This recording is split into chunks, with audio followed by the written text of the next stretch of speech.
И всем доброго времени суток, это обзор на микрофон Fifine A8. Микрофон пришел мне достаточно быстро. 20 января в 3 утра мне выслали этот микрофон, а пришел мне 24 января в 14:21.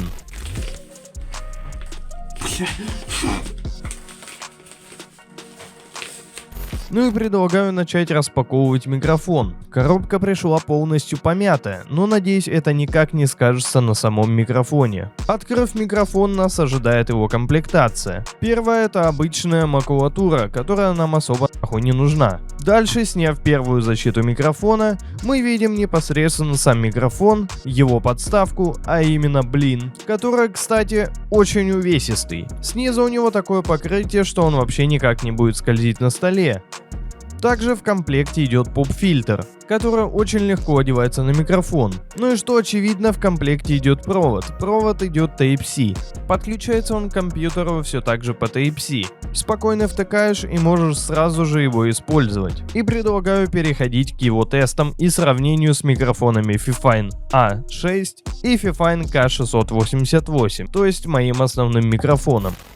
Сейчас будет небольшой саунд-тест сравнения к микрофону. Первый микрофон — это Fifine K688, и второй микрофон — это Fifine A8. Самый объективный — это A6 сравнивать с A8, потому что A6 очень близок к K8. Уже сразу, наверное, можно дать отличие микрофонов. Первое — это размер. A8 он длиннее, чем A6. Ну и также у A6 нельзя регулировать подсветку. У этого же, у него ты можешь поставить любую подсветку. Тут есть свои режимы, но так как вы видите, у меня сейчас зеленый. И вообще, у меня в принципе любимый цвет зеленый, синий и фиолетовый. Тут нельзя менять цвета, тут они хаотично. Я думаю, стоит приступить к саунд-тесту. Как вы можете понять, качество звука такое. Если на расстоянии. Если вблизи, то все уже гораздо лучше по качеству звука. Но и снизу есть параметр громкости. Здесь ты можешь как убавить звук, так и добавить. Вот это звук на максимум. У меня в комнате есть шум, это аквариум. То есть, если я его выключу, то шумов будет меньше. В теории, вот так вот должен звучать этот микрофон почти в идеальных условиях. А вот так он будет звучать вблизи, если на полной громкости. Звук все так же охуенно звучит. Fifine A8 в принципе это прямой конкурент микрофону HyperX Quadcast, которого у меня, кстати, нету. Иначе я бы его добавил в сравнение. Ну а так, вот есть кнопка мута, та же самая. И давайте вот убавим звук снова. Вот получается вот так вот. Вот убавил я звук, и вот так вот звучит микрофон вообще без фильтров. Фильтров на нем сейчас нету. А вот так непосредственно звучит Fifine A6. Вот такое вот у него качество звука на предмаксимальном звуке. Без фильтров, все так же. Вообще ни единого фильтра на нем нету. Все вообще полностью заводское. У него также есть кнопка мута сверху. Но у него выключается подсветка, когда ты мутишь микрофон, из-за чего тебе полностью понятно, что ты его замутил. У A8 же у него остается подсветка, но у него просто небольшой индикатор показывает о том, что микрофон выключен. Когда он включен, он горит зеленым. Когда он выключен, он горит красным. Но, разумеется, если ты его используешь как-то вот так, то ты не увидишь этот индикатор. А здесь ты сразу понимаешь, что у тебя больше не работает микрофон. То есть в этом A6 получает плюс балл. Разумеется, баллы никто не считает, просто так, как сравнение двух почти одинаковых микрофонов. Ну и давайте, пожалуй, снова вернемся на этот микрофон, так как обзор на него. Качество его звука, я думаю, вы и так слышите. И сравнивать его с динамическим микрофоном я даже не вижу смысла. Это полностью разный тип звука. Сравнение с A6 еще возможно хоть как-то, но с моим K688 вообще никак нельзя сравнивать. Я подключил наушники прямо в микрофон. Для того, чтобы не было задержки, я мог слышать сам себя, чего, кстати, не умеет Fifine A6. То есть в него нельзя подключить наушники. Можно подключить Fifine A8 и Fifine K688. Так что преимущество A6 пока только в подсветке имеет. И то не все плюсы, так как здесь ее можно менять. То есть вот синий, зеленый, ну и так далее. И можно также поставить, чтобы он менялся сам. Вот как сейчас. То есть полностью как на A6. И сейчас можно будет посмотреть на подсветку без света. Вот так вот, собственно, выглядит подсветка микрофона без света.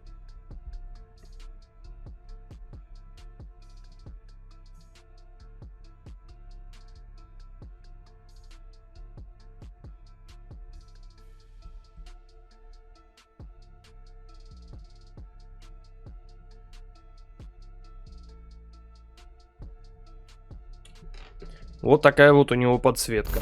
Ну, в общем-то, что могу сказать по поводу этого микрофона? Это полностью адекватный микрофон за свои деньги. Он стоит 4500 на Алиэкспрессе в их официальном магазине. Не обращайте внимания на провод, я просто смог подключить микрофон только так. По качеству звука, я думаю, вы и так слышите то, что Fifine A8 звучит хорошо вблизи. Но что если поставить его на стол? Он все так же звучит хорошо. Это где-то средняя громкость микрофона.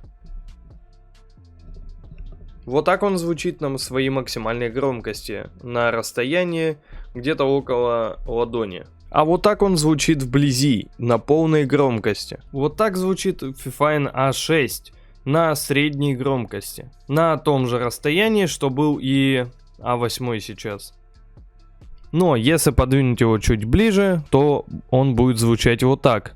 На близком расстоянии, на средней громкости. Вот так Fifine A6 звучит на том же расстоянии, что и A8, только на полной громкости. Ну а вот так он звучит на расстоянии буквально мизинца, на максимальной громкости. А вот так, собственно, звучит Fifine K688 на своей средней громкости. На максимальную ставить его нет смысла, так как там будет уже не динамический конденсаторный микрофон. Он тоже без фильтров, тоже сухое звучание микрофона, как и у вот этого, и у вот этого. Все они записываются полностью на сухой звук. Как вы можете заметить, по качеству они все абсолютно отличаются. Ну и как реализован мут здесь? Здесь боковая кнопка, здесь все так же есть кнопка мута. Она находится сбоку, из-за чего вы можете полностью контролировать, когда он включен и выключен. Здесь это показывается также зеленым индикатором и красным, когда он выключен. Какой угол захвата у конденсаторного микрофона? Вообще в районе 180 градусов. То есть, как вы понимаете, если я поверну микрофон в сторону компьютера, то там будут слышны его звуки.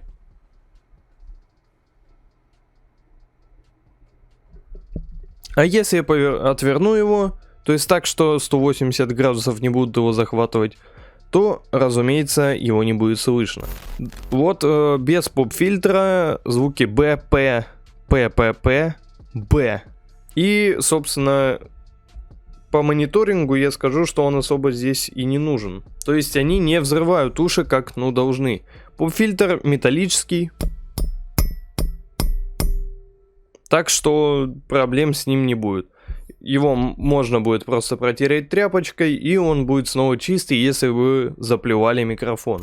Сейчас вы слышите где-то преднизкую громкость. То есть, микрофон даже сейчас относительно громкий. Но при этом он захватывает минимальное количество шумов. Это реально очень охуенное качество за свои деньги. Разумеется, в описании будет ссылка на этот микрофон и на все их другие микрофоны по типу A6, K688 и, собственно, A8, A8+. Их вы можете купить либо на их официальном сайте, либо через AliExpress, там тоже есть их официальный магазин. Еще у них есть также Fifine A8+. Он не особо отличается по звуку так уж точно. У него просто могут меняться направления звука. Та самая фишка, что есть у HyperX Quadcast, только они обосрались и у них всего 2 динамика. А у A8+, 3 динамика. И у них реально работают эти направления. Что я думаю об этом микрофоне? Вообще, я думаю, что это реально охуенный микрофон. Я бы, наверное, даже сам им пользовался, если бы у меня была необходимость. Но я купил себе Fifine K688, и мне нет нужды использовать Fifine A8. Даже если бы я очень хотел, у меня просто нет таких целей, чтобы его использовать. А так я бы вполне его сделал своим основным микрофоном, если бы не он. Если, допустим, вы любите сидеть с друзьями у себя на хате и вместе с ними стримить или делать видео, то в таком случае этот микрофон будет для вас идеальный, так как он конденсаторный. А если вы все делаете сами, то, и вам нужен хороший звук, то можете использовать Fifine K688. На данном обзоре Fifine A8.